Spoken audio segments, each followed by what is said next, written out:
Veamos el drenaje linfático del miembro superior. El sistema superficial desde una vista anterior inicia a través de redes subunguiales que luego siguen a los vasos digitales palmares formando una red en la palma de la mano y finalmente un arco anastomótico. De aquí nace una corriente cubital anterior y una corriente radial anterior, las cuales ascienden hasta el pliegue del codo.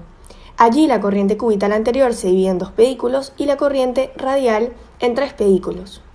De esta forma van a formar 3 corrientes que van a ascender por el brazo. Hacia medial una corriente basílica, en la línea media una corriente bicipital y finalmente hacia lateral una corriente cefálica. La corriente basílica va a seguir a la vena del mismo nombre y la corriente cefálica a la vena cefálica. Si vemos una vista posterior ocurre algo similar con las redes en el dorso de la mano. Luego de formar el arco van a dar origen a una corriente radial posterior y a una corriente cubital posterior. La diferencia es que estas corrientes se dirigen a drenar en las corrientes anteriores de su mismo nombre. Continuamos repasando la formación de las corrientes que van a seguir por el brazo a nivel del pliegue del codo. La corriente bicipital se dirige a los grupos ganglionares de la axila.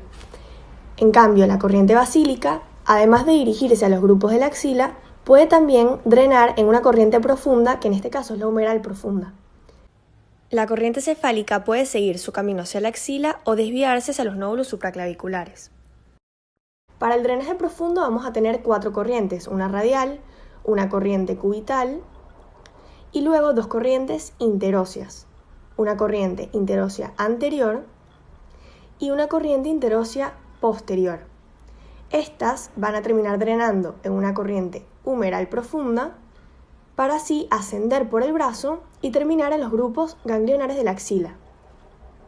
Ahora sí, a nivel axilar, vamos a ver según la clasificación del profesor titular Dr. Ciucci, cómo dividimos en 3 cadenas verticales en relación a los vasos.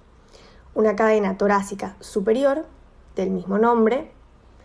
Luego vamos a tener una cadena mamaria externa, también conocida como torácica lateral. Y finalmente, de las cadenas verticales, una cadena subescapular inferior, también conocida como subescapular. Estas 3 corrientes van a drenar en una cadena horizontal que se encuentra en relación a la vena del mismo nombre.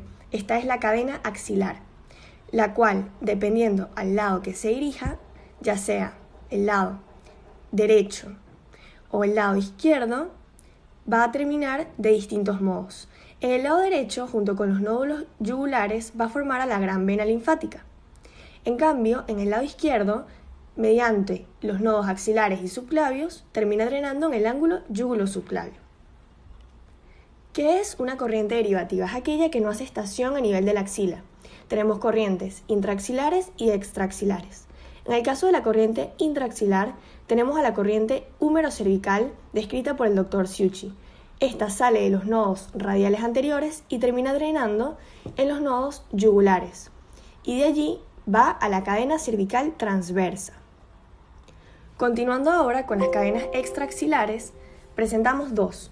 Una corriente escapular posterior descrita por Kaplan, que va por la cara posterior del antebrazo, sigue por el surco deltotricipital, para terminar en el nodo circunflejo escapular posterior.